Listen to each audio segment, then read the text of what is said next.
Bonsoir à tous, je suis Emmanuel Escalan, directeur de la société Southern Implant. Voilà, nous avons le plaisir de vous accueillir ce soir pour le webinaire de l'immédiateté sans greffe qui sera animé par le docteur Gauthier Benat, qui est chirurgien oral médecin, implantologiste exclusif à Castres. Voilà, utilisateur depuis un bon nombre d'années maintenant, et qui fait partie de notre groupe de KOL sur les solutions d'immédiateté sans greffe. Donc, ce soir, ce sera plus spécifique aux implants Coaxis Max que peut-être vous avez déjà entendu parler ou même vu dans d'autres webinars. Et donc, on va approfondir le sujet avec l'expérience que va nous reporter le docteur Benat ce soir. Voilà, ce webinaire, bien sûr, est en introduction de la formation SI Academy. Donc, c'est notre association de formation pour la formation qui aura lieu le 16 octobre 2026 à Pertuis, dans le Vaucluse. Donc, c'est dans les locaux de Southern Implant. Donc, pour ceux qui ne connaissent pas la Surgical Academy, c'est une association de formation vraiment spécifique pour voilà des programmes de chirurgie avancée où effectivement on va aborder l'immédiateté sans greffe, mais où on traite les dentés complets. Là, la semaine prochaine, on a une session spécifique sur les ptérygoïdiens, bientôt aussi sur les zygomatiques. Donc voilà, c'est effectivement qui s'adresse à des praticiens davantage expérimentés en chirurgie et qui recherchent voilà des protocoles assez normés mais assez innovants pour prendre en charge des patients assez rapidement. Donc comme vous le voyez, on vous accueille de façon très agréable dans une salle de formation théorique qui est dédiée à cela, mais aussi avec une salle dédiée à la pratique où donc souvent l'après-midi où on donc met en œuvre effectivement tous les protocoles qu'on a pu voir sur le plan académique, on les met en œuvre l'après-midi lors de travaux pratiques et d'échanges effectivement sur les différents cas. Donc là, vous avez le programme donc du reste de l'année. Donc n'hésitez pas à scanner le QR code si vous voulez atterrir directement sur le site de la de la CIA Academy pour vous inscrire ou prendre plus d'informations. Donc voilà, c'était un petit clin d'œil à Philippe Kayat, voilà, qui était formateur et qui est passé nous rendre visite à la SI Academy. Donc ce soir, on va parler surtout de l'immédiateté. Donc si vous voulez plus d'informations sur la formation du 16 octobre, voilà, n'hésitez pas à scanner le QR code pour prendre les détails du programme et vous y inscrire. Voilà, on vous accueillera avec grand plaisir. Moi, je vais vous parler un petit peu de Southern Implant, Southern Implant France, maintenant qui existe pratiquement depuis 10 ans en France. Donc, Southern est une société internationale qui existe depuis 40 ans, qui a été créée par ce monsieur qui s'appelle Graham Blackburn, voilà, qui est ingénieur biomécanicien et qui a créé cette société en 1987. C'est voilà une société aussi familiale parce que d'ailleurs on reçoit pour bon, c'est concours de circonstances, mais la semaine prochaine son fils, qui lui aussi est ingénieur biomécanicien. Voilà, c'est une société familiale où les trois enfants voilà travaillent dans la continuité et la pérennisation de l'entreprise. Donc c'est assez particulier, mais très intéressant et très excitant de pouvoir travailler avec des gens très impliqués et investis, car c'est l'entreprise.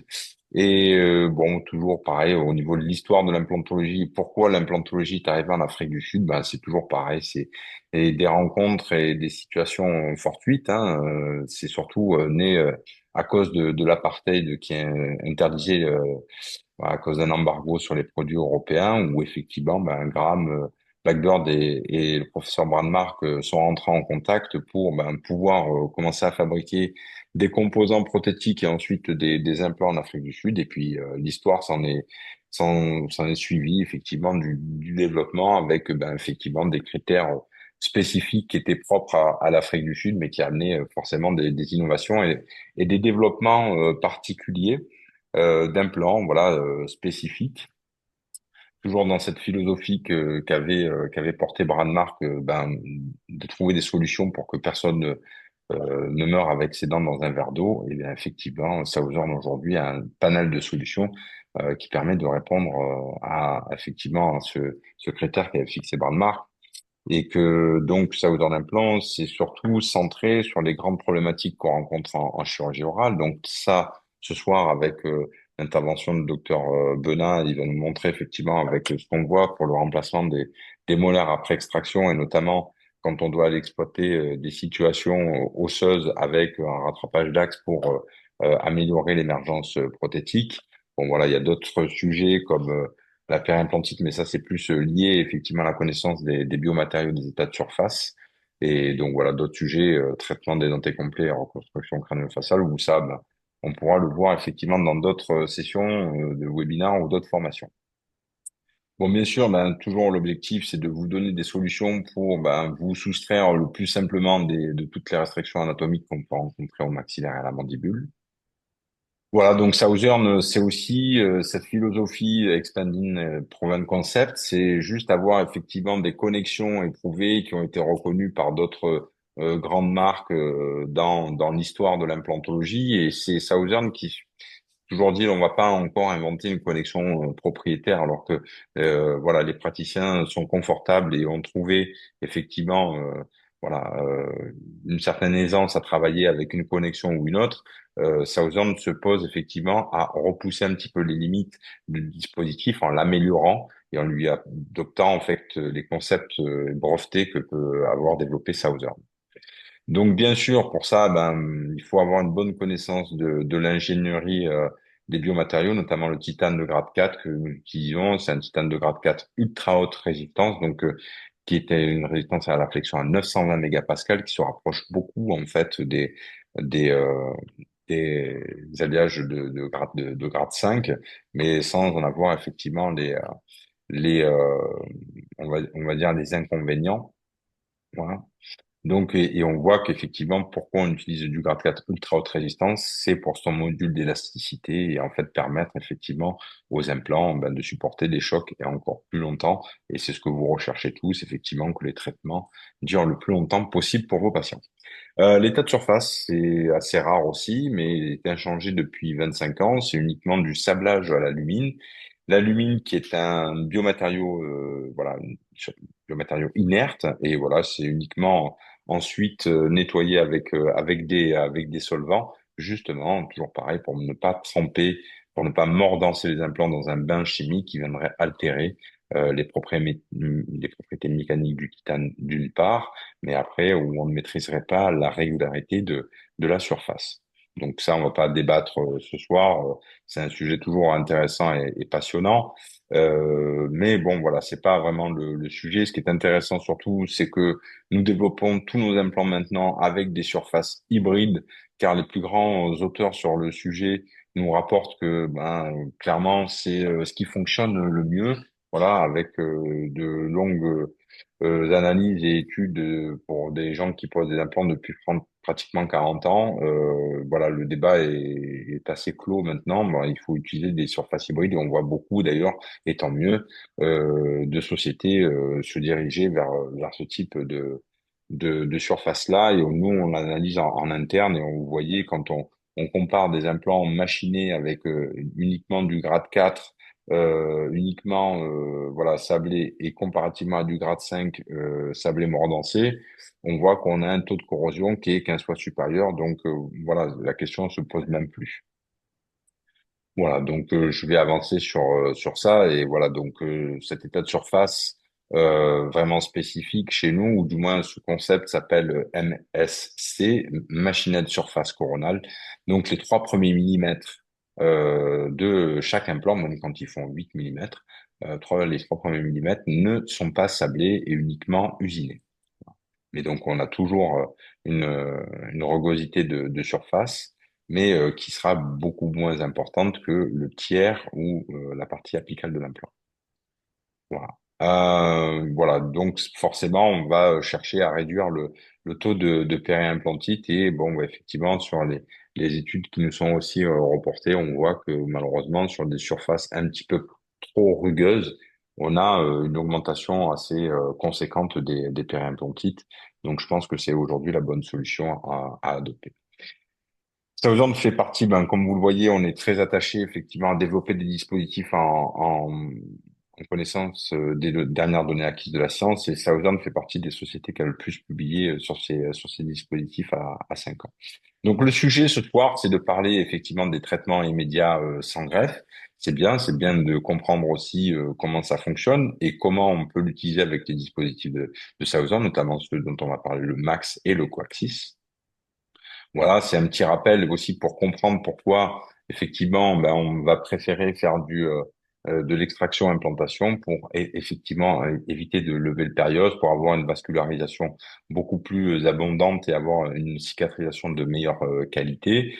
Aussi, chercher effectivement une exploitation de l'os natif qui va nous permettre d'obtenir des bonnes stabilités, parce que c'est là où on va avoir effectivement des bons blocages biomécaniques, et ça, c'est pour nous très important. Comme vous le savez maintenant, aujourd'hui, c'est pas bon, c'est juste 35 Newton, c'est un repère clinique, pas un dogme, mais bon, mais voilà, ça permet effectivement lors de la cicatrisation d'éviter les micro-mouvements, notamment quand on fait des mises en charge immédiates, et c'est préférable pour tout l'environnement périimplantaire. Mais c'est toujours, ben, effectivement, on va se permettre lors des extractions d'implantation d'aller chercher parfois des couples plus élevés. Voilà, on peut parce qu'on a une bonne vascularisation en attendant effectivement cette phase critique après un mois où on perd pratiquement 40% de la stabilité mécanique, le temps que la stabilité biologique se fasse. Et donc, eh ben, effectivement, l'exploitation de l'os natif est très intéressant. L'implant coaxis, donc c'est ce fameux implant avec alors je sais pas, Gauthier, tu peux me dire si on voit bien l'image ou il faut que si je On voit déplace très très bien nos... l'image. On voit très On très voit bien très très l'image, bien l'image. d'accord. Parfait. Où on voit bien donc effectivement qu'on va exploiter l'os natif du patient avec la possibilité d'avoir un rattrapage d'axe directement intégré dans l'implant. Donc là, effectivement, sur la partie de l'iconographie clinique du docteur Benin, vous allez voir encore mieux voilà comment ça se met en place parce que effectivement c'est monté et ça arrive livré avec un porte-implant pour que ça tourne bien droit, bien évidemment. Donc là, ce que vous voyez sur la photo, c'est un implant coaxis avec un rattrapage d'axe à 12 degrés, puisque c'est de la connexion interne, on ne peut faire que du 12. Et comme vous le voyez déjà, on l'explique qu'on peut avoir du rattrapage de 24 ou 36 degrés, mais ça, c'est avec des connexions hexagonales externes. Alors, il faut que je passe comme ça, je crois. Voilà. Voilà, bon, donc bah, l'indication, c'est toujours la même chose, c'est exploiter effectivement l'os natif du patient, donc qui va nécessiter parfois, selon la classe du patient ou selon les contraintes anatomiques, voilà, effectivement d'anguler l'implant, mais ça arrange pas au niveau de la prothèse, et là, c'est de pouvoir gérer le compromis des deux. Donc, comme je vous le disais, donc il y a trois angulations disponibles, 12, 24 ou 36. Alors, avec cinq connexions possibles. C'est voilà, le coaxis c'est un concept, c'est pas un implant. Voilà, vous pouvez avoir de la connexion hexagonale interne, de la connexion conique, de la connexion octogonale. Donc voilà, il y en a pour selon vos préférences de choix de restauration et d'habitude aussi en fonction de votre expérience. Mais après, effectivement, avec la limite pour tout ce qui est connexion interne, de n'avoir que du 12 degrés pour respecter nos normes de sécurité. Mais effectivement, sur la connexion hexagonale externe, on peut aller un petit peu plus loin puisque forcément, la vis va rentrer moins profondément dans l'implant. OK. Donc, par contre, on observe, paramètre très intéressant, fait sur une étude en éléments finis, qu'on a beaucoup moins de contraintes sur une vis dans un implant coaxis comparativement à une vis avec un rattrapage d'axe, où effectivement on va avoir une contrainte sur le bord antérieur qui va créer notamment des micro-mouvements. Et comme on en a parlé en début de présentation, les micro-mouvements peuvent, pour l'environnement périimplantaire, peuvent créer effectivement malheureusement des petites lésions et ben, parfois aussi d'autres problèmes qui sont.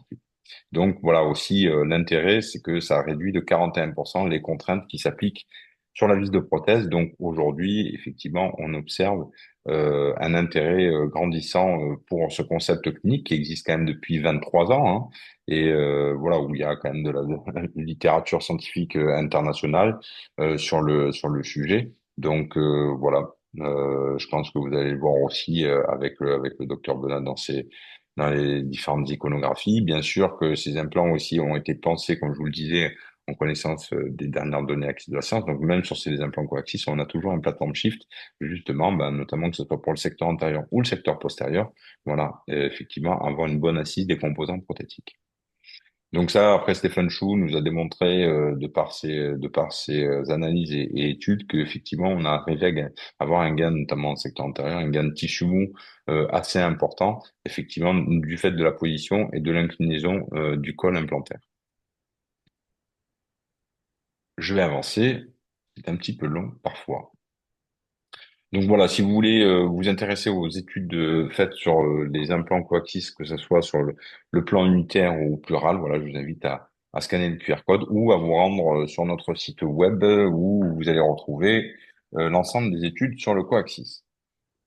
Dans la lignée effectivement de l'implantologie sans greffe, donc forcément, ben ça, l'implant Max vient répondre quand même à l'indication qui est la plus posée, c'est l'implant molaire dans le secteur postérieur, oui, forcément. Ou ben forcément, c'est les premières dents que je pense que tous les chirurgiens dentistes, chirurgiens oraux ou stomatologues ont arraché dans leur vie, et que forcément, ben si effectivement on lit la littérature, elle dit de faire de la préservation alvéolaire, c'est très intéressant. Mais on constate aussi que des fois ça marche bien, des fois on a des pertes de volume. Bon, voilà. Donc il y a peut-être depuis quelques années le Max qui a été développé en 2008. Donc voilà, ça fait pratiquement, non, je vous dis même plus que ça fait 20 ans aussi que le Max a été développé, voilà, pour répondre à cette indication-là. Donc c'est des implants de large diamètre, donc qui existent en diamètre 6, 7, 8 ou 9, selon aussi pareil le type de connexion. Comme le coaxis, c'est pas un implant spécifique, hein, c'est un concept qui s'adapte avec plusieurs connexions, hexagone externe, hexagone interne, octogone interne. Donc ça, c'est selon vos choix. Et effectivement, bah, qui vous permet effectivement soit bon déjà de faire de l'implantation après extraction, forcément quand vous avez toutes les tables osseuses présentes, ça c'est mieux, mais je pense que le docteur Benin va vous l'expliquer encore mieux. Et voilà, bah, c'est pour certains de nos utilisateurs aguerris qui voilà une bonne expérience maintenant, ben, se permettent de faire même des mises en charge le lendemain, effectivement, des dents provisoires, même, voire même définitives. Donc, effectivement, comparativement à un protocole classique qui peut prendre 8 à 12 mois pour une réhabilitation molaire, bon, ben voilà, vous voyez que voilà, au minimum, avec ce type de dispositif, on peut arriver à 4 mois pour réhabiliter un patient sur une molaire, et je pense que c'est sympathique pour tout le monde. Voilà, il y a un protocole, donc ça c'est un protocole établi. Je pense que, pareil aussi Gauthier, je pense que tu vas expliquer que parfois ben, on peut s'en passer, on fait complètement différemment, mais bon, c'est bien de savoir qu'il y a une instrumentation bien spécifique, bien normée, mais effectivement en fonction de l'indication. Et ça, je pense que vous le verrez davantage sur ces petites astuces et ces petits détails lors de la formation. C'est là où on insiste et on a tout le temps de pouvoir vous expliquer en fonction des différentes indications comment vous pouvez utiliser le matériel pour arriver au meilleur résultat. Voilà. Pareil, un certain nombre d'études, voilà, que vous pouvez soit avoir en flashant ce QR code, soit en allant sur notre site web southernImplant.fr. Voilà. Très important aussi, parce qu'on parle beaucoup de chirurgie, mais tous nos composants, que ce soit des piliers multiunis, des piliers standards, voilà, la rigueur d'usinage chez Southern Implant pour les composants prothétiques, c'est 2 microns. Et ça, c'est une hyper importance, bien sûr, l'ajustage, mais aussi la façon dont ils sont traités. Donc, chez Southern, ce n'est pas, en fait, de l'anodisation, c'est de la nitrure. Donc, c'est une couche, en fait, c'est un revêtement qui est beaucoup plus solide, mais surtout qui permet aux fibroblastes de mieux s'intégrer. Et voilà, c'est pour avoir toujours pareil cet environnement périimplantaire qui soit le plus favorable et qui donne de belles cicatrisations dans le temps. Voilà. Je sais pas pourquoi j'avais mis ça. Bien sûr que pour répondre à vos questions techniques tous les jours, on a une équipe voilà dévouée à vous accompagner dans votre quotidien. Et maintenant, je vais laisser la place au docteur Benin pour vous présenter plus en détail voilà toutes les solutions cliniques sur le Coaxis et le Max. Voilà, j'arrête de partager et c'est à toi, Gauthier. Je t'en prie.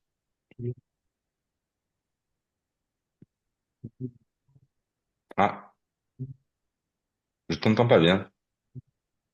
Entends? Ah oui, on t'entend. Ça y est, super. Donc n'hésitez pas, je vous ai pas dit, vous avez un onglet juste en dessous dans la barre de tâches là qui s'appelle Q et R, donc questions et réponses. Donc n'hésitez pas si vous avez des questions pendant le Zoom là et pendant la présentation du docteur Benoît, vous posez des questions. Voilà, je vais les lire et je lui poserai. Voilà, ça lui permettra de reprendre un petit peu son souffle. Ok. Bon, bah, merci Emmanuel de nous T'en donner prie. ce temps, cette fenêtre pour parler un petit peu donc, de l'implantologie immédiate sans greffe. Peut-être la présentation, si je ne posais pas des implants sociales, ça m'aurait donné bien envie de les poser parce que voilà, on C'est bien. s'aperçoit qu'il y a pas mal de choses à faire avec. Et ouais, à l'époque, je me souviens, j'avais été bien curieux de ça. Et finalement, je sais que je ne vais pas du tout le regretter. Donc ce soir, merci à vous d'être là pour la présentation. Donc on va parler de implantologie immédiate sans greffe. Donc moi, pour rappel, par Gauthier Donat, je suis chirurgien stomatologue dans un petit cabinet de campagne dans le Tarn, Castres. Et on organise avec Sosan Import une formation complète le 16 octobre sur le traitement immédiat sans greffe, donc que ce soit du militaire, du plural, du holon, sur tous les sujets, du max, du coaxis, du ptérygoïdien, du zygomatique aussi. On pourra parler de tout ça sur une journée complète. Donc, voilà, si vous êtes intéressé, bien sûr, vous pouvez vous inscrire. Ce sera avec grand plaisir qu'on vous retrouvera là-bas. Donc ce soir, implantologie immédiate sans greffe. Donc immédiat, donc ça veut dire qu'on enlève la dent, tout de suite dans le souvenir, on enlève la dent et on pose l'implant dans le même temps que l'opération. L'enjeu principal de faire ça, c'est de se faire une réduction du temps. Et pour pouvoir réussir à le faire, il va falloir réussir à avoir, c'est un bon central de l'implant, une très bonne stabilité primaire dès le départ. Là, il n'y a pas de choix, on ne peut pas faire ça de façon immédiate, on peut la main tout de suite. On verra qu'avec les enfants, ça fait simple tout à l'heure, il va être un peu dans les deux. La partie de cette présentation, c'est vraiment sans greffe. C'est-à-dire qu'on ne rajoute pas d'os, c'est vraiment pas d'os, pas du tout de pas de gencives. Évidemment, c'est pas possible de caractériser on va faire un test de gencives pour un. Et là, c'est vraiment pour la mise en place d'un implant en extraction à 100% immédiate. Je ne greffe pas, on ne comble pas les gaps, on va voir que ça marche.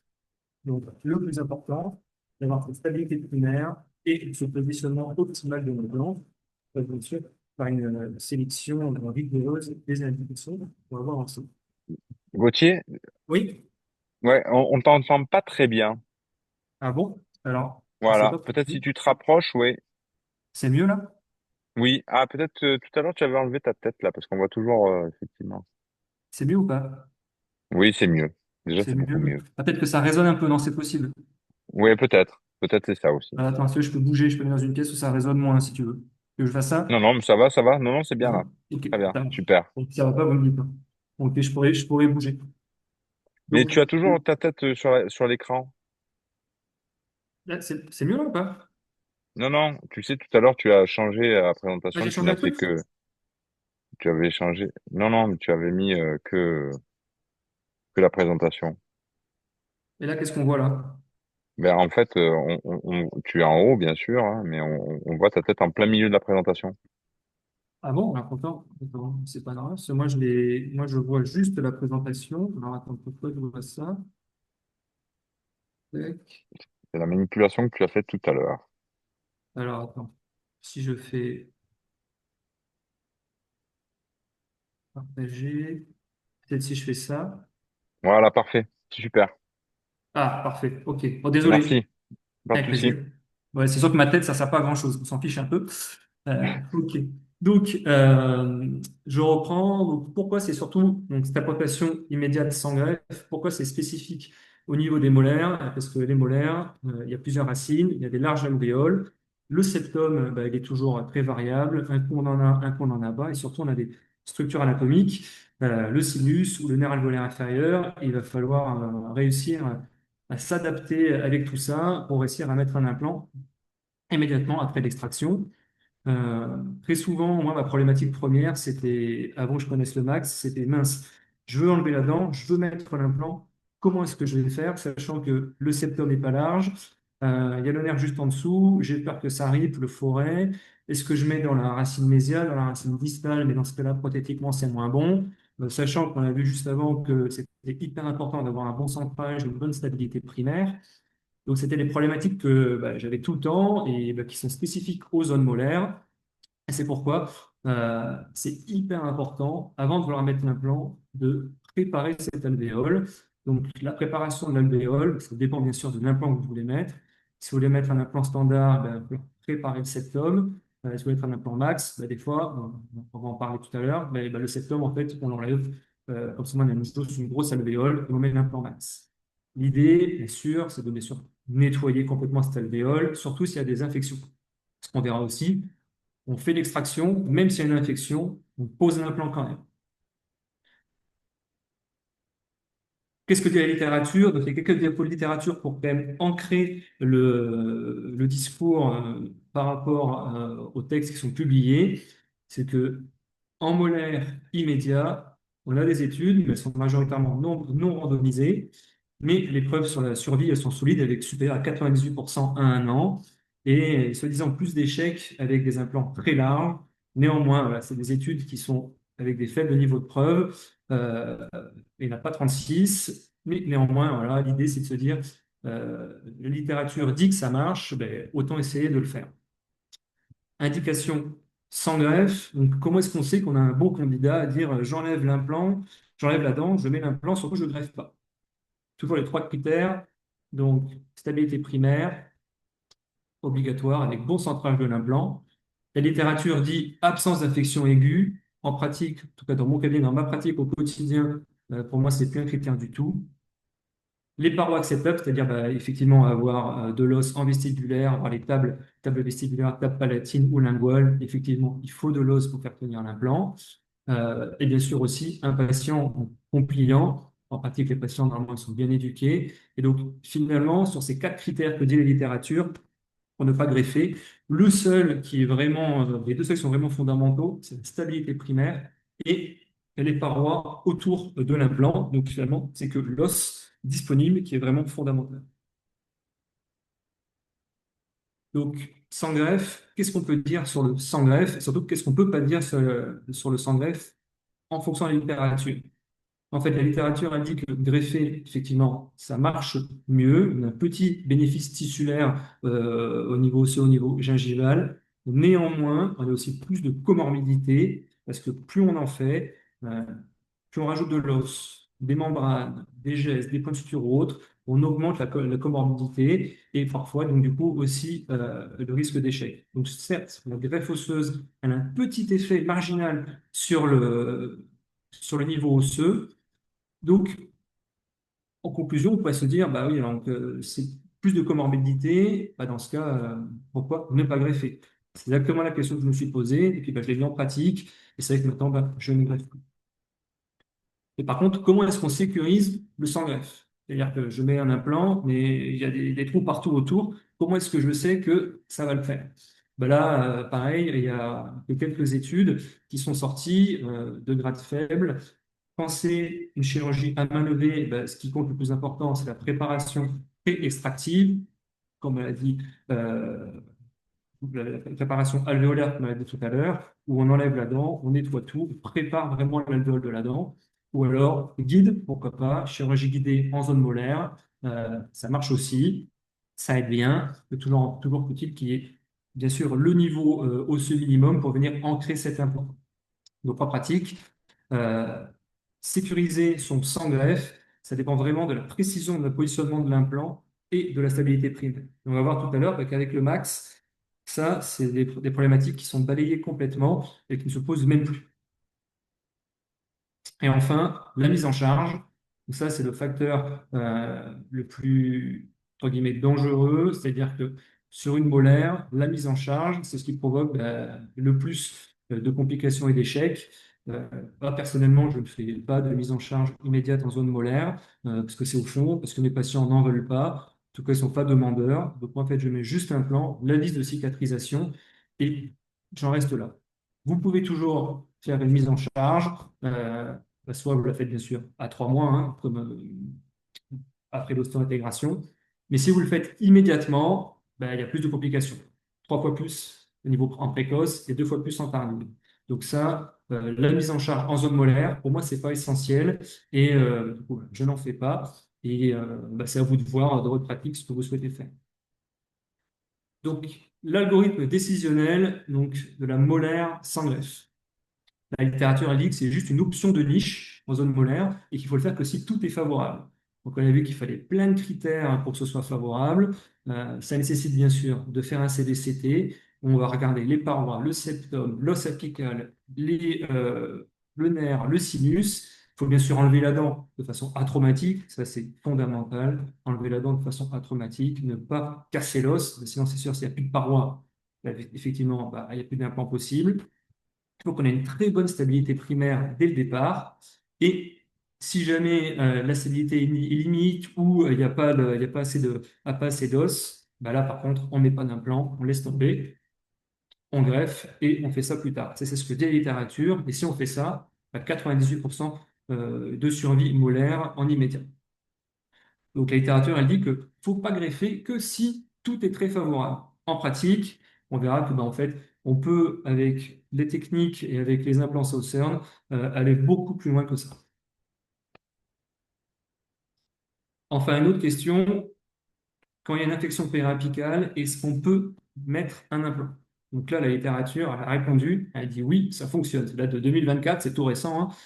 Ça a 2 ans, une revue systématique, méta-analyse. Et qu'est-ce que ça dit? Il n'y a aucune différence significative sur le taux de survie ou de perte osseuse. Donc, il faut le faire.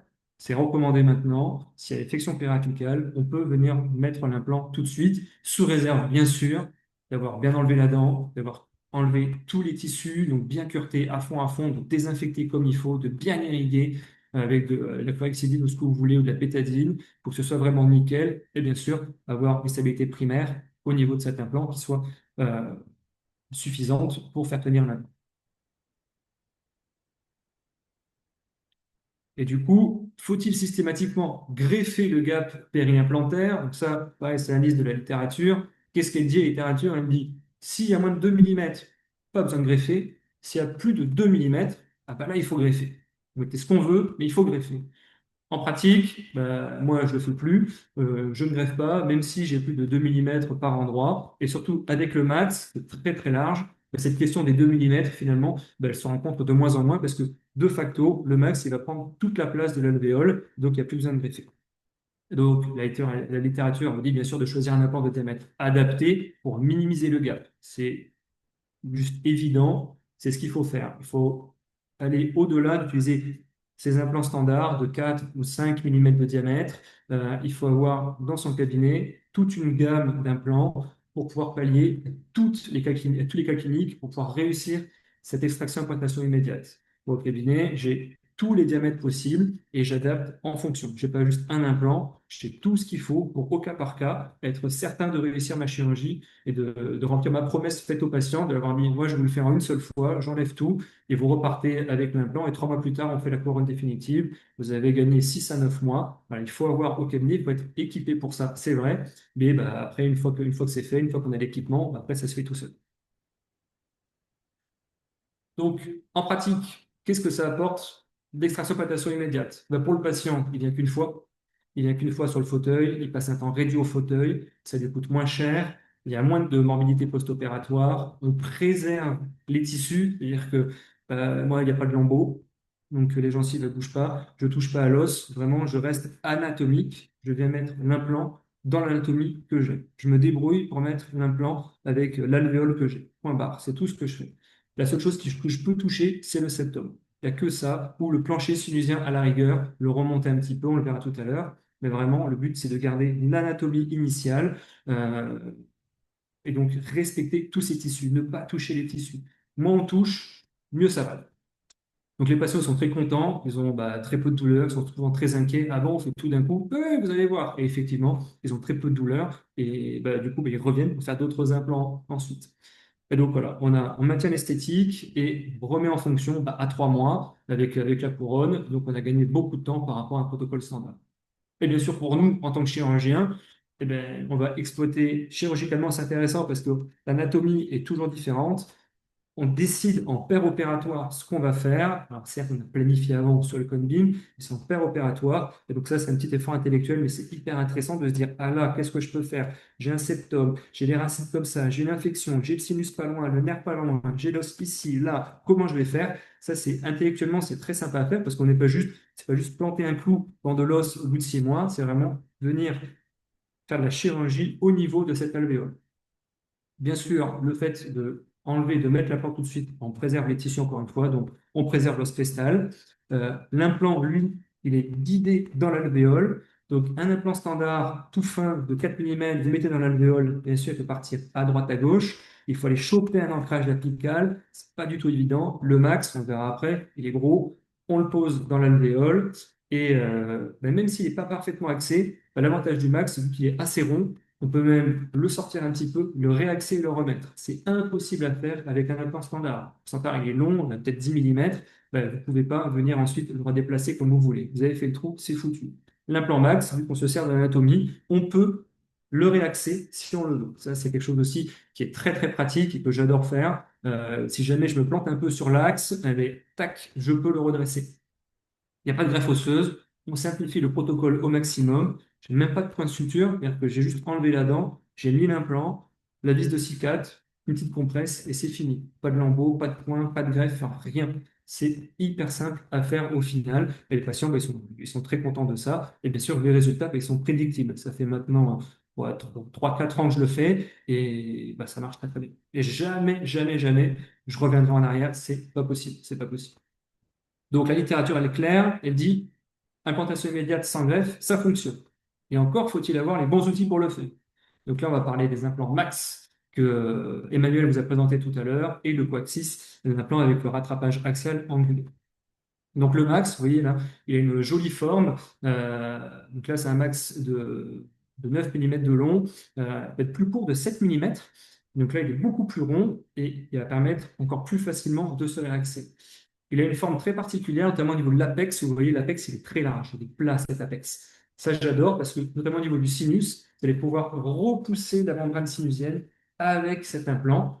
Vous allez pouvoir, pendant le torquer, on peut le torquer très fort cet implant. Vous allez pouvoir revenir repousser la membrane, ça ne va pas déchirer. Et ça, c'est quelque chose aussi qui est très agréable parce qu'on va vraiment venir intrasinusien, mais finalement sous la membrane de Schneider. Donc, on est parfait. On sait que ça va parfaitement cicatriser. Et surtout, il y a des diamètres qui sont faits pour l'extraction, implantation immédiate en zone molaire et parfois ailleurs aussi. Des implants donc, de 6, 7, 8, 9 mm de diamètre pour venir vraiment prendre toute la place de l'alvéole. Il ne faut pas hésiter à venir chercher toutes les parois osseuses, venir mettre un bel implant, c'est pas grave. Et on met un implant qui va venir dans l'alvéole avec le bon diamètre pour être certain que ça marche.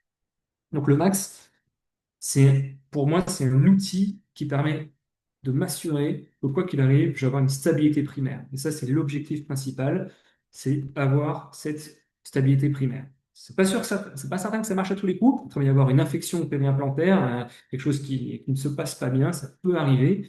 Mais voilà, avec le max, je suis certain que je vais avoir cette stabilité primaire primordiale pour venir mettre l'implant. Donc, j'ai regardé la littérature sur le max, ben, elle dit pas grand-chose. On ne sait pas s'il est supérieur aux implants standards. C'est pas écrit dans la littérature. Moi, au quotidien au cabinet, je constate que oui, c'est supérieur aux implants standards dans son indication d'extraction, implantation immédiate en zone molaire. Je pose toujours des implants standards en zone molaire. Ça m'arrive si j'ai un gros septum ou je mets un implant standard. Mais du moment que j'ai un doute ou autre, j'ai toujours le max avec moi pour venir réussir ma chirurgie. Donc pour moi, le max, c'est avant tout une stratégie de réduction de l'invasivité. Je fais vraiment le minimum. J'enlève juste une dent, j'enlève la dent, je nettoie, je mets l'implant, c'est tout. Tac, c'est fait, la cuisine est terminée, le plat est prêt et le patient il repart. Le but du jeu, c'est de se simplifier la vie avec cet implant. Il peut être impressionnant au départ, 8 mm de large, 9 mm de large, c'est une belle bête. Et au final, ça va vous simplifier la vie. Parce que quand vous allez le placer, vous allez vous rendre compte que la première fois, c'est impressionnant, mais ensuite, quand on prend confiance avec cet implant, la courbe de progression elle est très rapide. Et au final, ensuite, on peut vraiment plus s'en passer. C'est quelque chose, je ne sais pas pourquoi les autres marques ne le font pas, parce que c'est vraiment un confort au quotidien, au cabinet. Donc, toujours pareil, pour mettre ce max, protocole clinique et cas clinique. Donc, on avulse, on prépare le site. Vraiment, il faut vraiment nettoyer à fond, à fond, à fond. Vous curetez à la phase diamantée, ce que vous voulez. Il faut vraiment nettoyer tout le tissu inflammatoire parce que des fois, il y en a beaucoup. Ça arrive parfois aussi quand on retire la dent, eh ben, il en reste toujours un petit peu au fond. C'est quand on va faire le forage qu'on va le voir. Toujours vérifier entre chaque forage, au fond de son alvéole, s'il ne reste pas un petit quelque chose. Ça, c'est vraiment ce que je fais tout le temps, tout le temps, tout le temps. Je fore, je regarde s'il y avait une infection avant, un kyste périapical ou autre, pour être certain que j'ai bien tout enlevé. Parfois même, j'arrive pas à l'avulsion, il y a un truc qui reste ou autre, je vais fourrer, je sais que j'ai encore le petit kyste ou pourquoi pas l'apex radiculaire, je les sors entre deux forages, je renettoie pour vraiment préparer ce site de façon primordiale, c'est hyper, hyper important. Et ensuite, bien sûr, eh ben, on pose le. Donc, quand on débute avec le max, la philosophie initiale, c'est de se dire, je dois enlever une molaire, mais j'ai mes implants standards, je voudrais bien mettre un implant standard en extraction implantation immédiate, mais c'est possible que je ne puisse pas le faire. Mais je suis serein. Pourquoi? Bah, parce que si je ne peux pas le faire un jour J, j'ai le max en backup pour pouvoir réussir ma chirurgie. Donc, on peut considérer que c'est une solution de secours. Ça, c'est la philosophie initiale. On va voir qu'elle va se transformer très vite parce que maintenant, c'est plus ce que je fais au quotidien. C'est j'ai un implant standard, le plan A, ou le plan B, l'implant max. Je peux mettre l'un ou l'autre. Je peux décider, changer en fonction, en paire opératoire, en fonction de l'anatomie. Voilà. Ce n'est plus le plan B, c'est j'ai le max, toujours qui est là, et je peux m'en servir directement ou a posteriori quand je constate que c'est pas bon. Donc, on va commencer donc, les cas cliniques sur les max en premier. J'ai parlé combien de temps là? Parfait, 20 minutes. Je suis pile dans les temps. Ça fait 20 minutes de présentation de cas, ce sera pas mal. J'espère que vous m'entendez toujours bien. Donc, ce cas-là, on va mettre un implant ici au niveau de cette 27. Donc, sur la panneau, qu'est-ce qu'on voit sur cette 27? On se dit, bon, il y a de l'os au-dessus. Je peux avoir chopé un ancrage apical là. Je pourrais mettre un implant standard. Ça devrait le faire. Mais en fait, sur le cone beam, on va voir en détail, qu'est-ce qu'on voit sur ce cone beam? Ben, on voit donc les trois racines et tout autour, là, il n'y a que du vide. On voit qu'il y a des corticales osseuses tout autour, mais là, bifurcation, il y a du vide, il n'y a plus rien, il y a juste 2 mm d'os en apical. Donc là, comment est-ce qu'on peut réussir une extraction implantation immédiate sans greffe? Il n'y a pas 36 solutions. Venir s'ancrer dans un os là, en 27, un peu mou, sur 2 mm, avec un gap énorme, compliqué. Moi, je ne sais pas faire, je n'ai pas su faire. Du coup, bah là, c'est max tout de suite. Je sais que je vais mettre un max là. Du coup, on va planifier ce max, on va venir le mettre à main levée, hein. On rentre ce max. Ça, c'est un max, c'est un 9 par 1. C'est-à-dire que c'est le plus gros qui existe chez Southern Implants. Mais chez cette patiente, il fallait ça. Je ne pouvais pas faire moins. Pendant la chirurgie, très souvent, ce que je fais aussi, j'ai les forêts et les tarots des différents diamètres. Dans l'alvéole, par exemple, je vais mettre le tarot de 7, il rentre tout seul, c'est pas bon, il faut plus là. Le 8, ça rentre parfaitement aussi, trop facile, c'est pas possible, il va falloir du 9. Je mets le 9. Ah, le 9, le tarot, il bloque. Donc, je vais mettre un implant de 9. Je choisis le diamètre de l'implant en fonction du tarot. Après, on aura le coup d'œil aussi, on sait directement. Mais quand il y a un doute, on met le tarot, juste on le pose avec la main, et on voit si ça rentre ou pas. Et si ça force un peu, c'est parfait, on va pouvoir mettre le max. Bien sûr, vous pouvez passer le tarot si vraiment vous avez besoin, mais juste c'est un indicateur pour vous dire, OK, avec ça, je peux mettre tel diamètre sur le max. Ça, c'est quelque chose de fondamental, c'est une astuce technique chirurgicale, mais pour choisir le bon diamètre du max, on met le tarot avant pour voir exactement ce dont on a besoin. Et donc là, ici, un 9 par 11 qui vient prendre toute l'alvéole qui vient se terminer au ras du sinus. Juste ici, on est pile poil. Là, ça a permis de réaliser le pari, promesse que j'ai faite à la patiente, d'extraction, implantation immédiate. Donc, le panneau préopératoire, le panneau post-opératoire en bas, le kyste apical sur la 36, on s'en fiche pour le moment, c'est vraiment vous montrer voilà, cet implant qui est venu épouser l'anatomie de la patiente, l'anatomie alvéolaire de cette patiente. J'ai juste voilà, enlevé la dent, cureté, tout nettoyé et mis l'implant, point final. Pas de point de suture, rien, pas de lambeau, pas de greffe évidemment, juste une vis de cicatrisation par-dessus et c'est tout. Et on la verra dans 3 mois. C'est un cas qui est tout récent, hein. Donc, j'ai pas encore le recul à 3 mois. Et je voulais vous le montrer parce que sur une panneau initiale, on se dit c'est possible de mettre un implant standard, mais en fait, pas du tout. Et là, le max s'impose d'office euh, pour venir sécuriser la chirurgie. Un autre cas, ça, c'est pas un cas d'extraction plantation immédiate, mais qui est intéressant. C'est le fameux cas d'extraction par le dentiste qui vous adresse le patient pour venir mettre l'implant. Super formidable. Depuis quand on vous a enlevé la dent? Oh, bah, ça fait 15 jours. OK, on fait la radio, on fait le code BIM. Et là, on a une grosse alvéole. Là, il n'y a plus rien. On dit, bah, dans ce cas-là, madame, on se revoit dans 6 mois, le temps que ça cicatrise, et puis on verra si on a assez d'os. Factuellement, vous n'aurez pas assez d'os. On sait déjà, il y a un énorme trou ici, ça ne marchera pas. Donc, vous pouvez greffer. On peut mettre le max. Le max ici, il va adorer venir se mettre là. Ça, c'est un max 7 par 7. Il va venir prendre toute la place de l'alvéole, du gap osseux, et ça va être parfait parce qu'on va pouvoir, encore une fois, la patiente, on la voit, on met l'implant tout de suite. Il n'y a pas de greffe, il n'y a pas de délai d'attente, c'est réglé. Et donc ça, c'est la vidéo de mise en place de cet implant. Donc je ne sais pas si j'arrive à passer un petit peu pour vous. Donc, j'ai une bande qui se met en dessous. Je voulais vous montrer l'implant. Donc on nettoie tout, on curette, on ouvre, voilà, et on vient tout nettoyer, tous les petits de granulation à l'intérieur. On fait un forage pour venir se caler. On vérifie toujours les axes de l'implant, toujours, toujours. On fore tranquillement, la camusette dessus, on laisse travailler le forêt. Et lui, il n'est pas pénétrant, mais vraiment, il taille vraiment le contour de l'alvéole. On vérifie les axes à nouveau, si on est bien, et ensuite on va pouvoir redescendre à nouveau.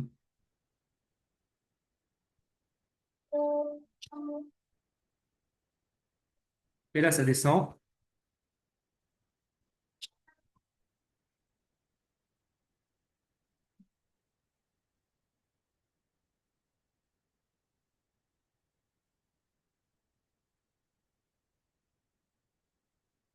Le forage du corps.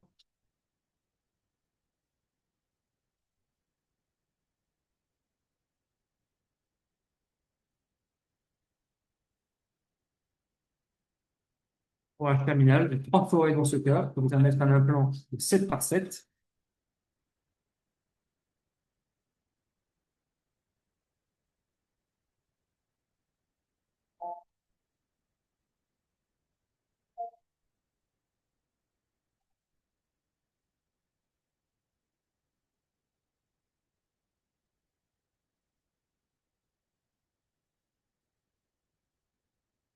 Et le fameux implant 7 par 7 qui va venir, vous voyez, prendre toute la place au niveau de l'alvéole.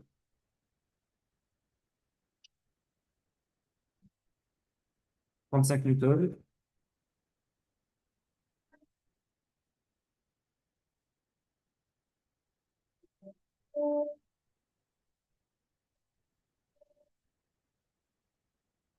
50 newtons, il est carré.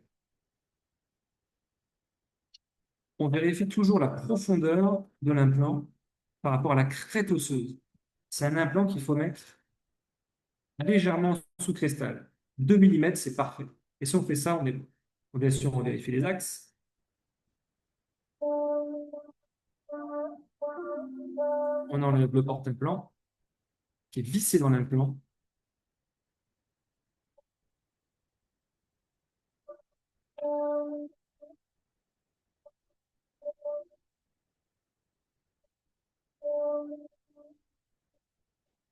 Et cet implant, il a pris toute la place. Il est posé juste en sous cristal et on met la vis de cicatrisation.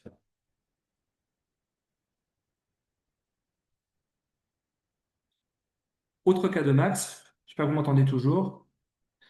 Autre cas de max, où ici, ben là, on a une grosse alvéole, là, un bout de racine qui reste que le dentiste n'a pas enlevé et qui demande il faut mettre l'implant, ok, très bien, mais il faut retirer la racine.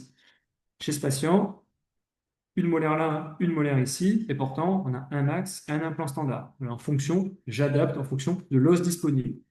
Donc, qu'est-ce qu'on voit sur ce max? On a l'impression que ce max, il est vraiment enfui au niveau osseux. En pratique, c'est parce qu'on avait une grosse table linguale.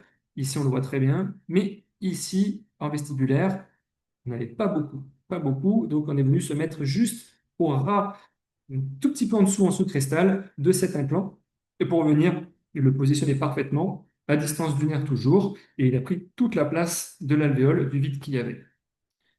Ici encore, 2 max, extraction palpation immédiate, on retire les deux racines. À l'époque, ça c'était un cas plus ancien, je faisais un coding opératoire pour voir l'os disponible, pour me rassurer. Ça, j'ai arrêté, mais vous pouvez tout à fait le faire pour vous rassurer sur les volumes osseux disponibles et vraiment anticiper ce max. Là, on est venu mettre 2 max 7 par 7. Voilà, quand on a retiré ça, on a l'alvéole vide. Ici, pareil, il y a un tout petit septum. Très compliqué de faire l'extraction palpation immédiate avec les implants standards. Avec le max, ça se passe très bien. Ça, c'est le condym post-opératoire, avec donc là le opératoire.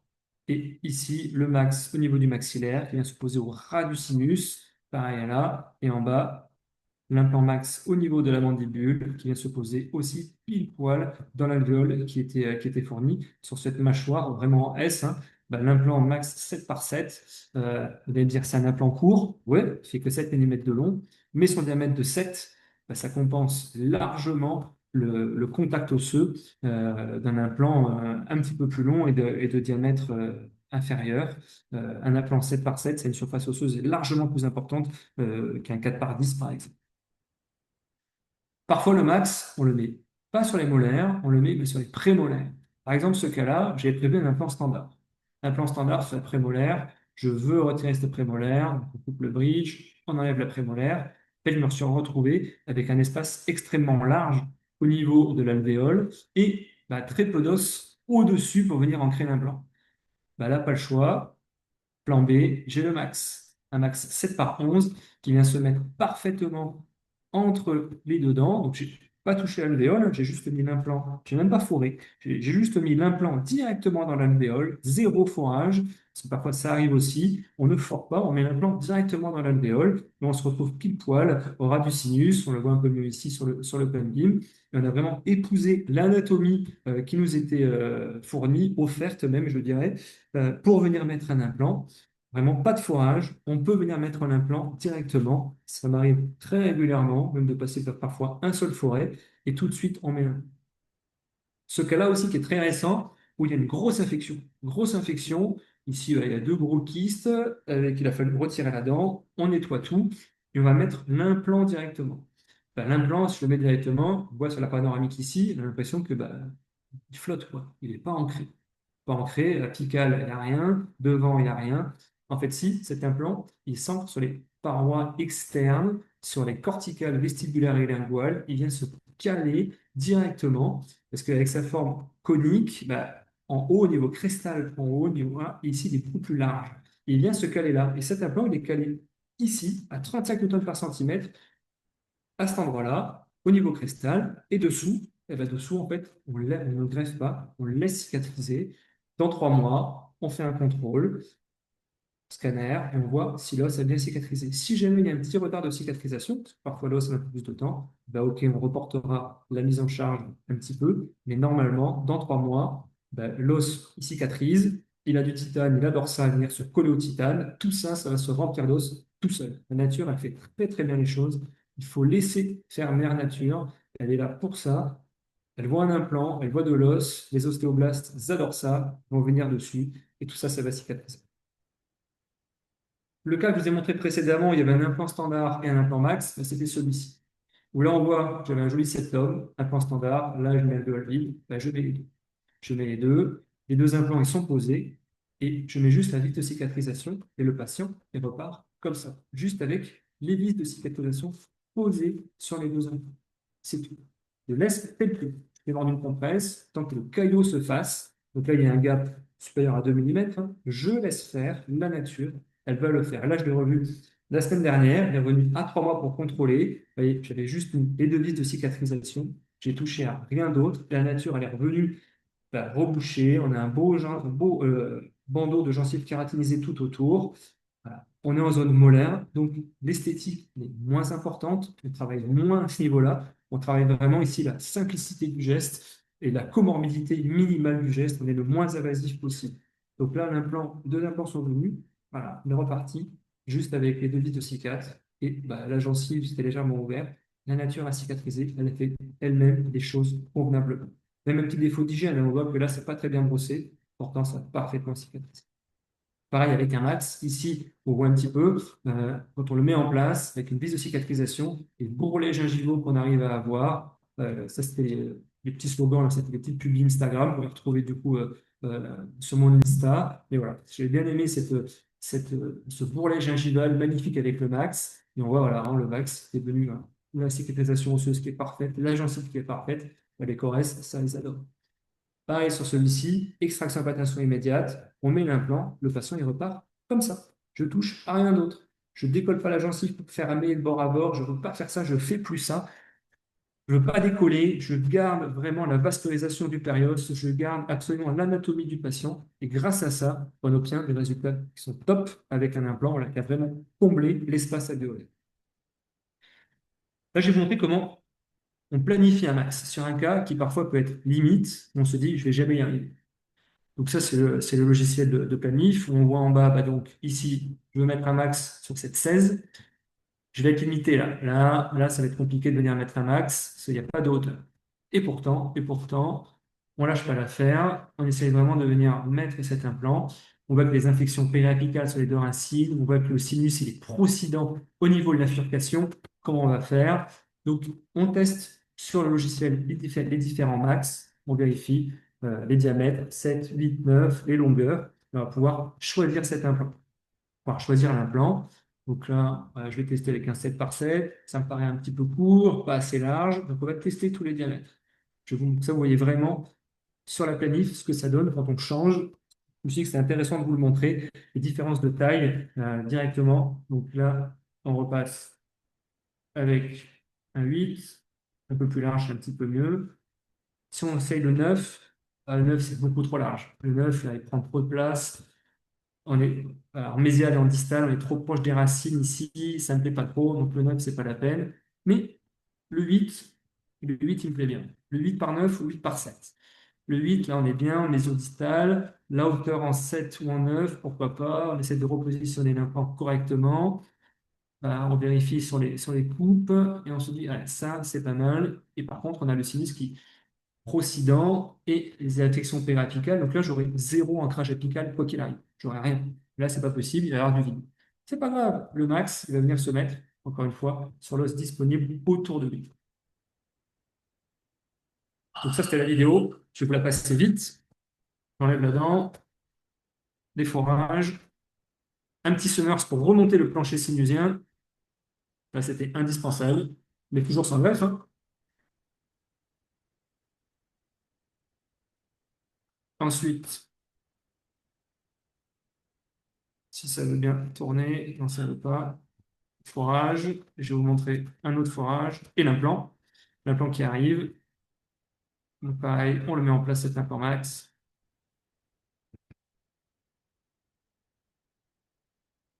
Il va venir se caler dans l'emplacement, dans l'alvéole, et va rentrer tout seul. Il rentre, tac, calé, 35 newtons. On est bien sous cristal. Donc là, je sais qu'on est positionné parfaitement. Et qu'est-ce que ça donne ensuite sur la radio post-opératoire? Donc ça, c'est ce qu'on voulait faire. Donc avec l'implant qui rentre dans le sinus ici. Et qu'est-ce qu'on obtient? On obtient ça. On a remonté le plancher sinusien ici. Et vous voyez, on a l'impression qu'il y a de l'os qui a une poussée là. Voilà. Alors qu'en fait, on n'a rien fait de particulier. On a juste venu remonter le plancher sinusien et on est venu mettre le max. On a l'impression qu'il rentre dans le sinus. Et pourtant, non. On est vraiment venu pousser ce plancher. Et on a réussi notre mission d'extraction à plantation immédiate. Et ça, c'est la radio post-opératoire. Et maintenant, place au coaxis. Il me reste, voilà, je suis déjà à 40 minutes. Je peux continuer, Manu, ou pas? Bien sûr, pas de souci. De toute Pas de souci. façon, Ok, il faut qu'on parfait. termine et c'est important effectivement qu'on puisse voir aussi le coaxis. Ouais, ok. Donc voilà, donc le max, en conclusion, pour moi maintenant, c'est devenu indispensable au cabinet. Je ne peux pas m'en passer.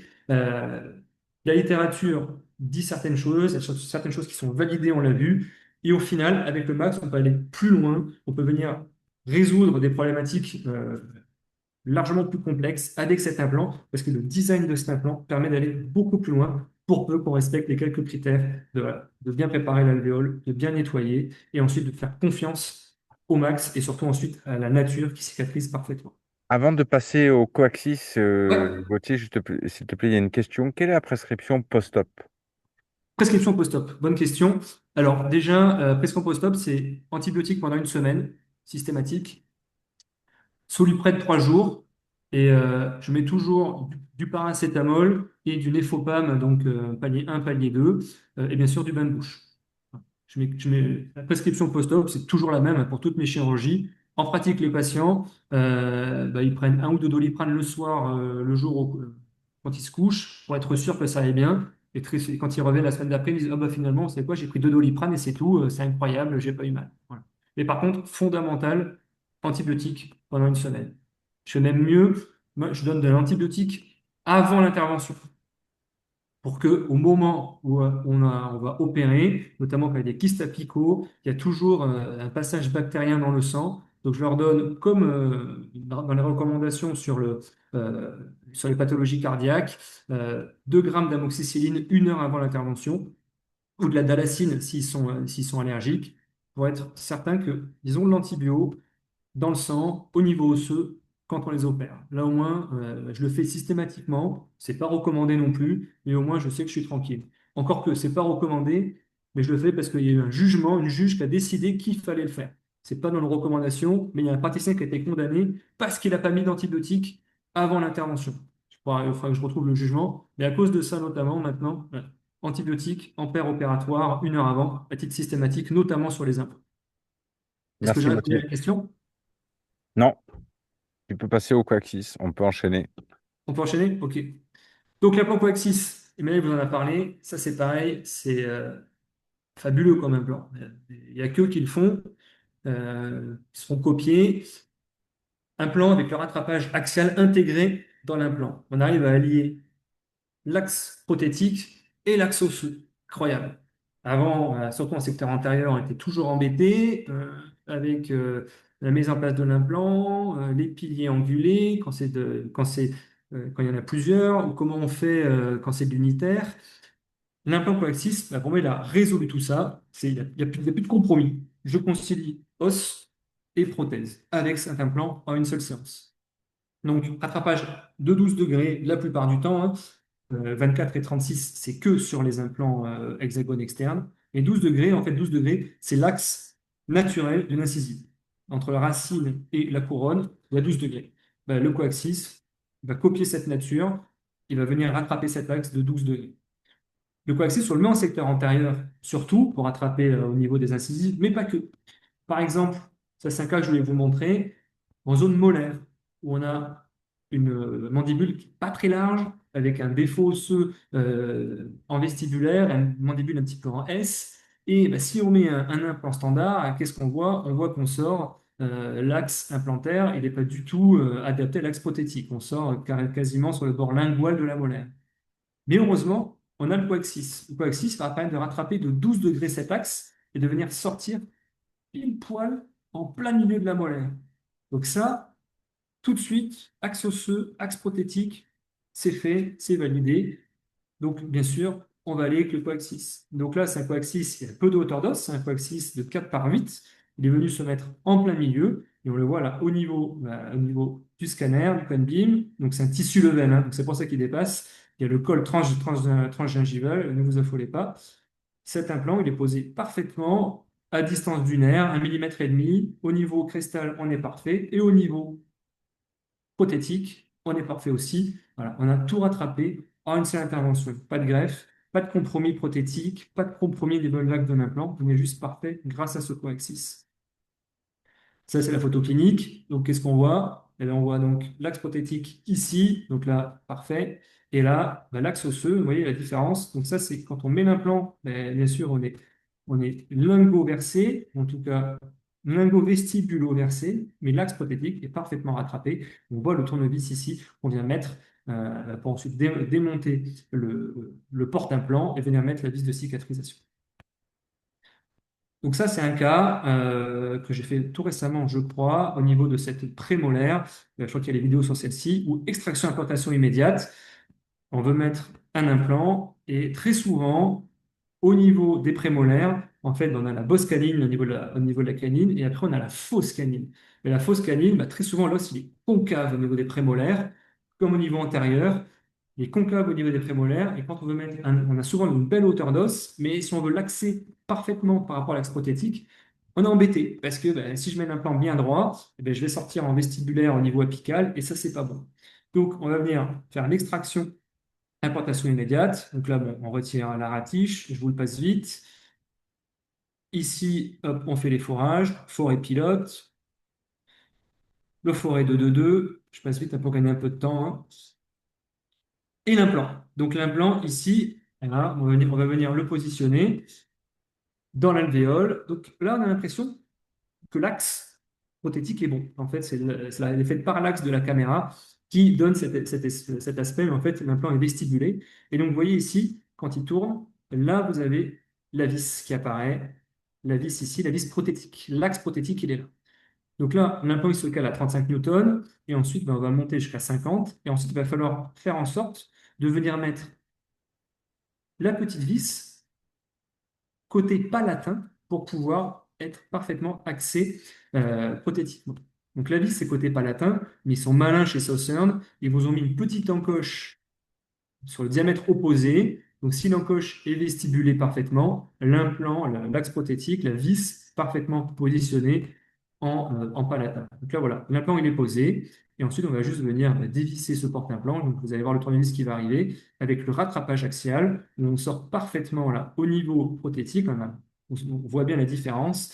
Voilà. Donc là, on est pile poil comme il faut. Au niveau osseux, on est bon. Et au niveau prothétique, on est parfait. Il n'y a plus qu'à mettre la vis de cicatrisation. Et encore une fois, pas de lambeau, pas de point, pas de greffe, rien. La patiente, elle repart juste avec l'implant, la vis de cicat et une compresse à mordre pendant 20 minutes. Et c'est tout. Voilà, donc ça vous donne cet aspect d'implant là. On voit, hop, la petite angulation. Et là, on est pile poil au niveau du sinus, juste en dessous. On est parfait. Voilà, donc normalement, le résultat devrait être, j'espère, à la hauteur de mes espérances. Et donc ça, c'est une vidéo où je vous montre comment on planifie un coaxis. Justement, ça c'est sur une prémolaire. On voit ici la concavité ici là, de cet os. On a une belle crête, vraiment une belle crête. Et ça, c'est un implant qu'on veut mettre parfaitement. Pour qu'il soit parfait dans l'os, cet implant, donc ça c'est un 4-14, un 14 mm. On a de l'os à aller chercher. On a envie d'aller chercher cet os, de faire cet ancrage apical, être certain. Mais si on le met ici, là, on va venir vraiment pile poil ici. Pour être bien au niveau prothétique ici, apicalement, on n'est pas bon. On n'est pas bon, on n'est pas bon. Là, on l'a angulé de 12 degrés. De 12 degrés, mais là, c'est pas bon. Donc, comment est-ce qu'on va faire? Parce que là, pour sortir là, venir ici, ça on veut. On veut ça et on veut l'axe parfait juste avant. Comment on fait? Le coaxis. On va vous montrer sur ordinateur. Tac, on prend un coaxis, 4,14, et là voilà, vous avez l'axe de l'implant. Ici, le logiciel il garde l'axe implantaire là, donc on sort en vestibulaire sur la cuspide, mais la vis interne, l'axe prothétique de l'implant, il vient se mettre parfaitement au milieu de la prémolaire. Et ça, ben voilà, vous avez allié axe osseux, axe prothétique, vous ne vous posez pas de questions quand vous mettez votre implant, vous vous mettez parallèle à la table osseuse et vous savez que vous êtes parfait au niveau osseux dans un premier temps et bien sûr prothétiquement par la suite. Pour moi, ça simplifie vraiment la prise en charge parce que je sais que voilà, j'ai pas besoin d'essayer de maxer dans un sens pour compenser un axe ou autre. Juste, je suis la table vestibulaire. Je la suis et je sais que je vais être bon quoi qu'il arrive. Et donc ça, c'est quelques photos cliniques où on vous montre là, au niveau antérieur, où on a l'axe de l'implant, donc on sort là, sur le bord libre des dents, mais l'axe prothétique, voilà, bien dans le cingulum des dents, absolument parfait ici. Voilà, c'est que le coaxis qui permet de faire ça. Et Je me parfois permets même, hein? de noter, Gauthier, effectivement, de rappeler que voilà, cet implant est toujours livré avec ce fameux porte-implant, effectivement, Oui, qui permet de contre-anguler effectivement la connexion qui est elle-même angulée dans l'implant pour avoir un ensemble qui soit droit et en fait oui, voilà, ça, vous pouvez se poser la permettre de question, comment est-ce qu'on met un poser. implant angulé? En Ouais. fait, tout est droit. Quand on met l'implant, il y a l'implant, le porte-implant qui est droit, on met le contre-angle, tout est droit et on visse de façon absolument standard l'implant dans l'alvéole, ou en tout cas dans le site implantaire. C'est qu'à la fin, la vis prothétique, elle est angulée. Pareil, c'est très très bien fait chez Saucerne, ça au moins, c'est qu'on peut se poser la question, mais voilà, on visse droit. Et là, pareil, un cas de compromis avec une incisive en forme de banane, on a l'impression qu'elle avait été épluchée cette banane, on enlève la dent, et là on se dit, mais je vais jamais réussir à venir rattraper l'axe prothétique et l'axe osseux, et c'est vrai. Là, il fallait par exemple 24 degrés de rattrapage axial. C'est une incisive particulière, normalement ça n'existe pas, les dents comme ça, c'est 12 degrés. Ben là, c'est la seule fois où on vient mettre l'implant ric-rac sur la corticale pour rattraper cet axe prothétique. On a réussi à venir là, parfaitement en axe prothétique. On est limite au niveau osseux, on est bon quand même. Ben voilà, ça c'est un cas de limite du coaxis, mais aucun autre implant aurait permis de faire ça. On serait sorti soit en vestibulaire en mettant l'implant au milieu de l'os, on serait sorti en vestibulaire en mettant l'implant comme ici à la limite de la limite. Il n'y a que le coaxis qui permet voilà, de tout faire en une seule fois, de conjuguer tout ça. Parce que là, venir faire une greffe osseuse devant pour venir récupérer de l'axe ou faire des piliers angulés avec du scellé, pourquoi pas, alors qu'il y a plus simple, un coaxis, et c'est réglé. Et juste un petit point. Ah, si tu peux revenir sur ta slide d'avant et petit point de détail, effectivement, pour ceux qui auront le plaisir de nous rejoindre à la formation. Alors ça, je me Hmm. rappelle, Gauthier, c'était quand même un de tes premiers cas. Et Oui, effectivement, peut-être que si on avait mis une longueur moins importante, mais déporté l'implant plus en palatin, en fait, il faut comprendre qu'avec un enfouissement plus important, ben, forcément, on va reculer aussi l'axe d'émergence de la partie prothétique. Voilà, c'est des petits points de détail, des fois, qui sont intéressants c'est à vrai. observer, notamment Hmm. quand on travaille lors des travaux pratiques, voilà, Hmm. où ça permet effectivement d'augmenter effectivement son expérience et les possibilités de traitement sur ce type d'indication assez complexe. Voilà, c'était juste la petite Ouais, information que je t'as voulais bien fait, apporter. ouais. Parfait. Un autre cas ici, où là, prémolaire, pas d'os ici, alors c'est pas de l'extraction implantation immédiate, on veut mettre un implant ici, comment on fait? On ne veut pas greffer, et surtout, il n'y a pas d'os au-dessus, j'ai le sinus là, mais j'ai de l'os au-dessus de la 14. Là, j'ai de l'os. Mais j'ai le coaxis. Donc, planifie l'implant, on vient se mettre au ras du sinus, au-dessus de la prémolaire. Donc là, on a fait une chirurgie guidée, hein, vous voyez en bas à droite, en bas à gauche le guide, pour venir s'axer parfaitement au niveau osseux et pour sortir parfaitement au niveau prothétique, donc de 12 degrés. Ici, à l'époque, j'avais rajouté un petit peu d'os, et vous allez comprendre pourquoi juste après. Donc ça, c'est la chirurgie. On voit l'axe prothétique qui est juste parfait. On sort absolument nickel sur cette 15. Et là, l'axe de l'implant, le coaxis a permis de venir récupérer l'os disponible et pouvoir venir mettre directement l'implant sans faire de grosses greffes ou autres. Et ici, j'ai dû faire un petit comblement parce que là, vous voyez, malgré tout, il manque à l'époque, là, je n'osais pas encore. Et surtout, j'avais levé un lambeau, il manquait un petit peu d'os ici. Donc là, on est venu greffer un tout petit peu et ça s'est parfaitement passé. Le patient, il a pu, en une seule intervention, avoir la petite greffe qu'il fallait et l'implant et un axe prothétique nickel. Ça, c'est ce que ça donne à la panneau post-op. On voit parfaitement le coaxis. Et sur le cone beam, on est venu vraiment longer pile poil le sinus en distal à l'apex et venir positionner cet implant pile poil comme il faut. Ça, c'est en chirurgie guidée et ça se passe. Voilà, on peut le faire à la main euh, tendue, chirurgie guidée, on sécurise tout. Ça marche aussi, les coaxis, sur les implants tubérositaires ptérygoïdiens. Bonjour, je veux des dents. OK. Vous n'avez pas d'os? Oui, je sais, c'est pour ça que je viens vous voir. Très bien. Bah, on va faire des greffes. Ah non, non, non, moi je veux pas de greffe. Ce que je veux, c'est juste des implants. OK. Donc le patient souhaite garder son bloc incisif, qui n'est pas de mauvaise qualité d'ailleurs. Et bien là, qu'est-ce qu'on va faire? On n'a pas d'os ici, on va venir mettre des implants. Là, on a de l'os. Derrière, on a des implants ptérygoïdiens, tubérositaires ici, avec le rattrapage axial. Ici, 36 degrés, donc c'est l'hexagone externe, 36 degrés. Et on peut venir mettre des piliers MUA qui sont droits, qui ne sont pas angulés. Et donc là, vous avez sur cette photo l'axe implantaire et ici en bleu, le tournevis bleu, l'axe prothétique. Et du coup, on est parfait ensuite pour la prothèse. Le correspondant était ravi de pouvoir faire la prothèse là-dessus, puisque il n'était pas embêté par les axes. Le coaxis a permis de tout rattraper. Ça existe voilà, également sur les implants ptérygoïdiens avec 36 degrés de rattrapage. Ça marche sur les hold forts aussi. Ou là, pareil, ce qu'on veut, c'est aligner le tout. On veut pouvoir faire une prothèse facile, d'avoir les implants parallèles, des émergences parallèles. Le plus simple, c'est encore d'avoir des MUA qui sont droits, qui sont parfaitement positionnés. Et le but du jeu, c'est de rattraper ces axes, pas au niveau prothétique, mais au niveau chirurgical, en amont. On essaie de simplifier tout pour le correspondant si vous ne faites pas la prothèse par la suite. Donc là, pareil, donc des coaxis partout. Ici, 12 degrés, ici, 24 degrés, pour venir vraiment rattraper tous les axes. Voilà, ici, on voit bien, on longe la paroi du sinus, on sort parfaitement au niveau prothétique. Et grâce au coaxis, 4 émus à droite sont serrés à fond. Il n'y a pas de petite vis de bourrelet du MEA, du MEA angulé qui est plus gros. Et là, je sais que prothétiquement, pour le correspondant, ce sera plus simple. La problématique prothétique est déplacée à l'instant chirurgical. Et ce sera d'ailleurs mes 2 dernières diapos de ce soir. Je voulais ouvrir un peu le débat aussi sur les implants coaxis avec des MUA droits, donc des multimètres qui sont droits, ou les implants standards, des MUA angulés.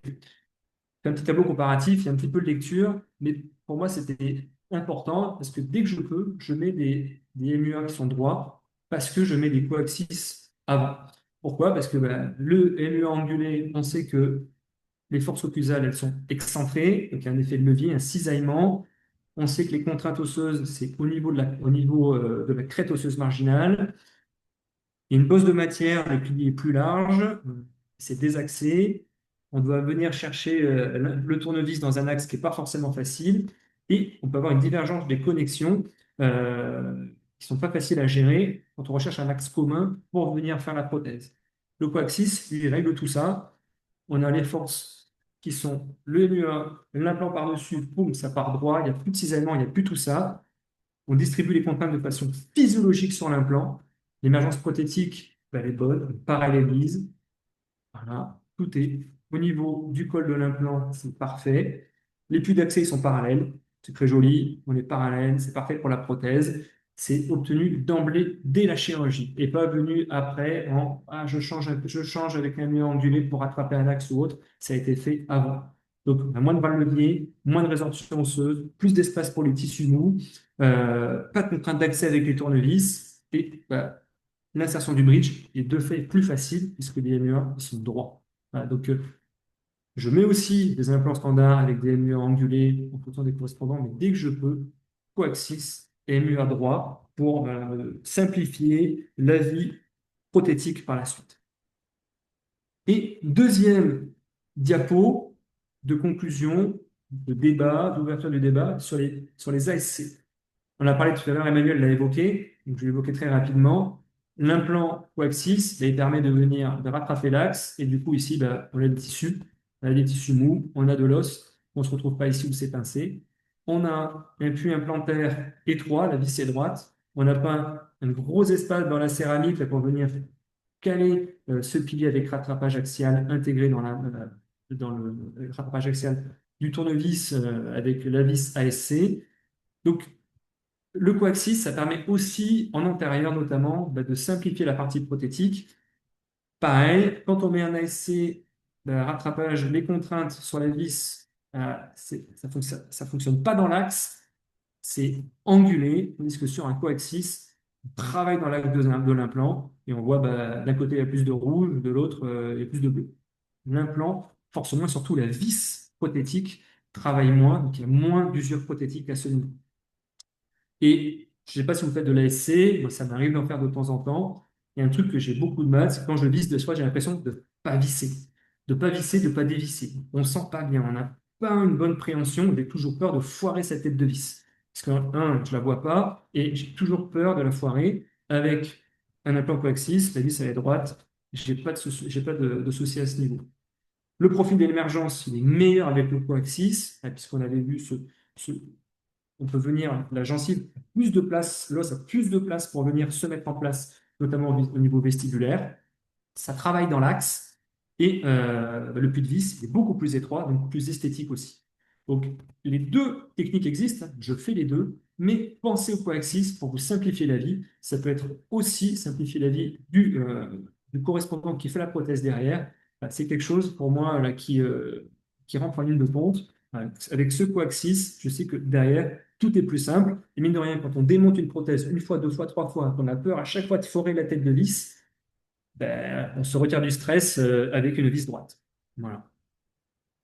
Et je vous invite à me retrouver du coup le 16 octobre, où là on aura le temps de voir tout en détail, tout le traitement immédiat sans greffe, avec du zygomatique, du ptérygoïdien, du sous-périosté, pourquoi pas, même si c'est pas du Southern, mais c'est des copains de Southern, et bien sûr le Max et le Coexis. Merci à vous.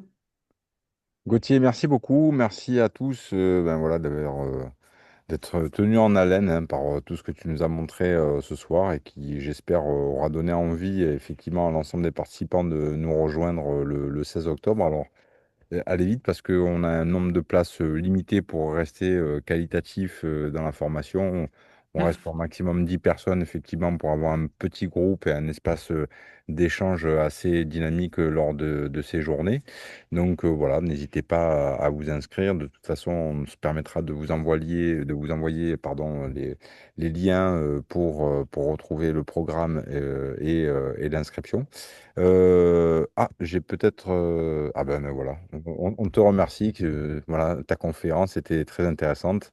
C'était le cas. Merci pour ton travail, Gauthier, ton Avec plaisir, iconographie, avec plaisir. ton Sinon, il propos n'y a pas de voilà, qui a questions, été hein. assez clair. Et merci aussi pour voilà, d'avoir aussi mis en avant effectivement les solutions qui ont pu être développées par Southern Implant depuis un certain nombre d'années et Et qui ouais, aujourd'hui ben, ravit un bon nombre de praticiens, que ce soit en France ou à l'étranger. Voilà, on a une communauté de plus en plus grandissante d'utilisateurs, mais pas que, hein, des implants coaxis et et c'est vrai Max qu'une fois en qu'on général. Voilà, donc une fois qu'on merci, tombe dans la merci à tous marmite, pour votre ouais. confiance. Pardon? Merci. Merci à tous, je vous souhaite une bonne soirée et certainement peut-être.